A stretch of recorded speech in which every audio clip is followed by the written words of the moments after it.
days. Do you ever actually meet one of the German soldiers? Oh yeah, we was connected, and you see lots of them. Prisoners, Yeah. we'd pick them up. Yeah, we come back from come back to Camp Kilman, New Jersey, got off the boat. We was supposed to have steak for supper. And we got in there. They had big old codfish baked, and Germans working in the kitchen. And they refused to cook us steaks. It was 11 o'clock at night.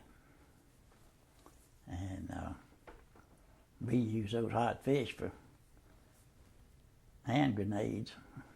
And we cleaned them Germans out of there pretty quick. And when the commander of the Camp Kilman got there, he started raising a lot of sand. We still wasn't in no good humor. And we told him what to do if we didn't have steaks. So they gathered up cooks, and they came back there and they cooked us steaks. 208 of them. This was after y'all got back from overseas? Yeah. Gonna give us cold fish for supper. We'd been on that boat for 11 days, and we had to sleep in shifts. There's so many of it. You had a bed for 8 hours, and the next man kicked you out, and he had 8 hours.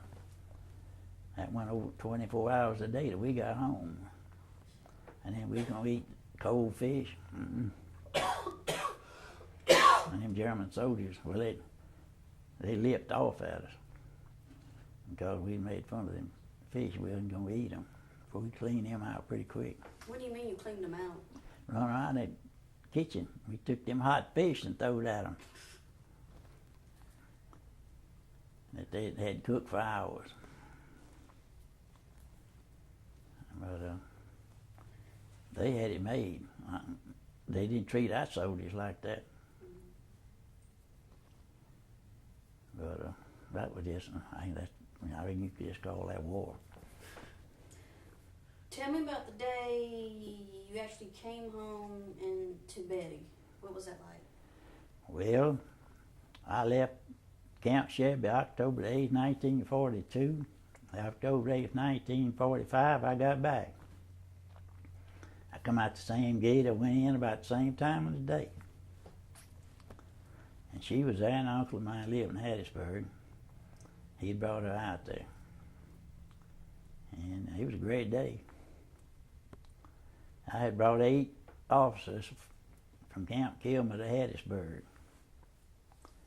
I was a technician, 3rd grade, and I had a bunch of officers. I was bossy. That was a lot of fun.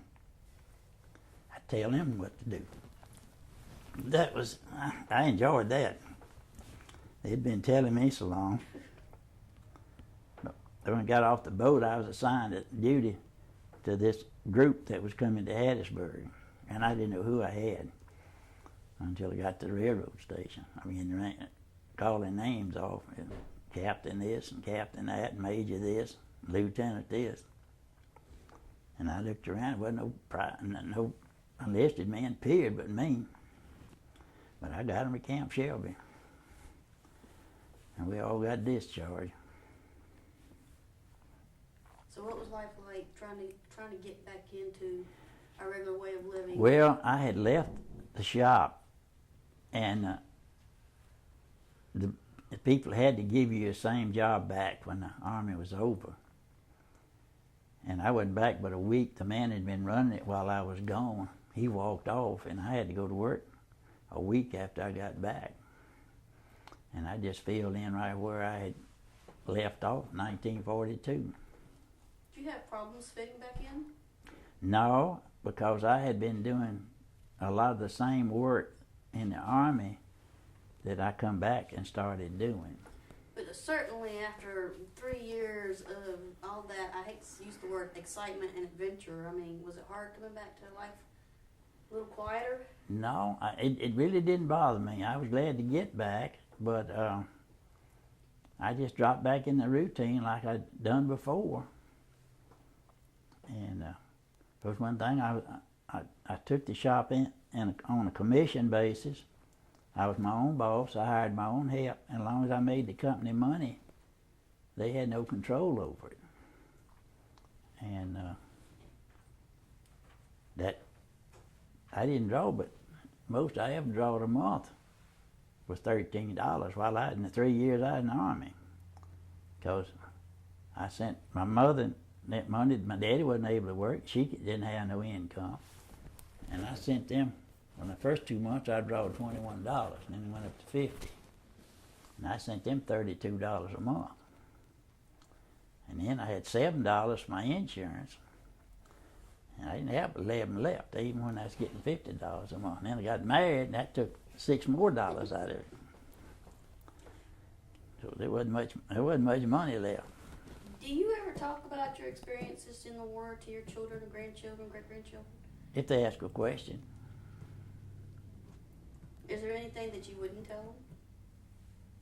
Well, there's some things that you see that you just wouldn't want to tell them. Why wouldn't you want to tell them? Well, you can see what the Germans did to civilians and what they did to our soldiers up at Malmedy and that kind of stuff. I told them they killed them. I didn't tell them how and what they did to them. And they'd catch somebody, a civilian in France that they thought wasn't doing right, and they'd mutilate them and lay them out in the street and all that stuff. Or get them out there before the public and beat them to pieces with clubs or stomp them to death and that kind of stuff. And unless they try to pin you down, you just let that go on by. What you said, what they tried to pin you down, you talking about, who are you talking about? The kids, the grandkids. You don't think that's important for them to know? Not really. You don't think it's important for them to understand what you experienced and your generation experienced? Oh yeah, well that part of it, yeah, I think that they ought to know about it. And they ask questions, and they've been through pictures, and they said, what's this, and this, and all that. And but some of the things that went on, as horrible as it was, I didn't see no reason to burden them with it. You want to burden me with it? No. How did you deal with it? Huh? And you can tell Kate, how did you deal with those things? You experienced those things. How did you deal Well, you get so mad, at times you think, well, you kill anything that's a German. And then you had to back up and swallow it. And at times, when you see some stuff with little kids that would be horribly treated, that you saw a German out there and you had a gun, you'd kill him. And we had people that did it. Not just once, but dozens of times. And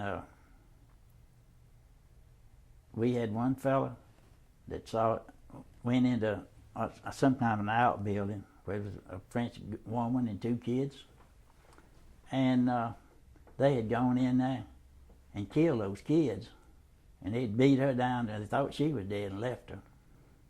Just back for no reason. These SS troops were just about like the Japs was down in the islands. They were just that brutal. And I never did see where that would help anybody to see that picture. And that, be involved with it.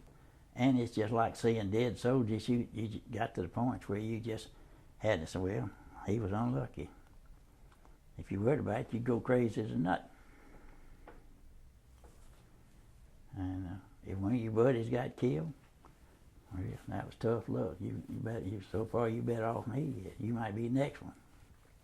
You felt bad for a while, but you had to keep going. You had a job to do.